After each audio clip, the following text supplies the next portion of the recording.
talking about setting standards for rural tourism today. As we know well, that ecotourism, or simply travel to natural areas that conserve the environment, improves the welfare of people, has actually is now a concept that has been around for several decades. Um, but be it good or bad, sometimes the word ecotourism is just used for any kind of tourism because really there is a lot of misconceptions on what this particular concept should involve. Rural tourism is considered a subset of ecotourism. Now, tourism itself is a double-edged sword. It could bring benefits to the country, the state, the local communities. It could also be an incentive to conserve biodiversity. But it can also do a lot of harm to people and the environment. A few examples. This is not an uncommon sight. We see it everywhere, every day, rather shameful. And of course, we see it primarily in a lot of areas where tourism is there's a lot of tourism. This is an example I wanted to share with you. This is a picture that has been taken from the Galapagos Islands. It's a World Heritage Site. And it's a place where people who are nature lovers, wildlife conservationists flock to. But just see the kind of tourism that is happening. These are nesting birds. They're sitting on their nest, and there are tourists who are pointing the cameras into their face. This is not what we really want to happen. This shamefully, again, is a very common sight across our cultural heritage in this country. So, how does one ensure that tourism is responsible? And setting standards for the entire range of tourism is extremely important. You can call it standard setting, certification, whatever you wish to call it. But the point is that standards have to be set. And we always think that, oh, this is not meant for me. Standards are set by high-end hotels, by five-star hotels. Not true. We have to have standards, whether it is a five-star hotel, it is a community-based initiative, it is a homestay. We need to set standards. Now, people are scared by the word certification, but very simply, it's a procedure that assesses, audits, and gives a written assurance that a facility, a product, a process meets certain standards. And these standards are set against management, social, cultural, and environmental criteria. Certification in the long run could help raise the international standard for ecotourism in any country. It lends credibility to tour operators. It ensures that ecological impacts from tourism are monitored, especially in ecologically fragile areas. It brings credibility to the local community, and it helps tourists make informed choices. We know today that social media plays a very, very important role in tourism. There are people who are looking for places to go to.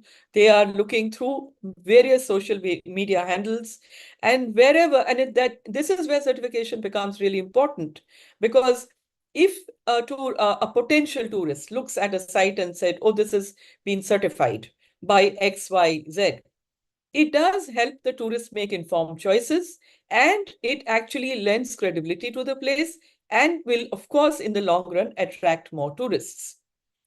In history, we talk about certification is not new. It's there, it's been there. If you talk about, everybody has heard of the Michelin guidebooks. You hear about Michelin star restaurants and how people flock to a Michelin star uh, restaurant. And that is because these have been certified. Now, the biggest impetus for ecotourism came after the Rio Summit in 1992.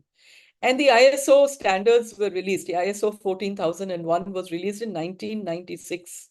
This is now an old standard. ISO has many more standards. But this ISO standards are not appropriate to certify tourism, because they do not take into account social and cultural factors. And it is also expensive. Costa Rica may be perhaps one of the first countries to have introduced a certification for sustainable tourism in the 90s. Then comes the Blue Flag program for beaches. And this is now quite prevalent among beaches. And then there is also the WWF Span Park program, which certifies tourism around protected areas. There are many more that have come into being. But perhaps the best known is the Sustainable Tourism Criteria, which came about through the Sustainable Tourism Stewardship Council. This was a result of a collaboration between 30 various organizations across the globe, whereby it was decided that, there's so many different standards, criteria. Why don't we set a sort of something that can be applied across the board? And that is how GSTC came into being. And there are three sets. One is for destination, the other is for industry, and then there is the MICE, which are for events and event organizers. Now, GSTC has 37 criteria organized under four main themes. Very comprehensive. First looks at effective sustainability planning. Then you look at maximizing social and economic benefits for the local community, enhancing cultural heritage, and finally reducing negative impacts to the environment. But this goes into far more detail. And I'm not going to go through the whole thing, but I actually developed a certification scheme based on the GSTC for community-based homestays. That is what we are looking at, particularly in this initiative that we are talking about today. And I will just tell you how this is done. If you look at one criteria, which is demonstrate effective sustainable management, then you look at a subset, which is that all personnel receive periodic training. You then look at potential indicators, therefore, which means that you have to keep a record and monitor these initiatives throughout the whole initiative or throughout as long as your initiative exists. It has to be rigorous. It has to be ongoing. It cannot be a one-time exercise, and it keeps having to be upgraded and renewed. In August 2014, the Ministry of Tourism, Government of India, launched the Sustainable Tourism Criteria for India. A lot of us were involved in developing these criteria, which were based on the GSTC. And these criteria are for tour operators, the accommodation sector, and also for beaches and backwaters. Unfortunately, the implementation of these criteria has not really taken off. So finally, what I would say is that whatever standards we use, be it GSTC, something based on GSTC, we don't need to reinvent the wheel. We just need to set standards, whether it is rural tourism, ecotourism, adventure tourism, religious tourism. We need to make it responsible and sustainable.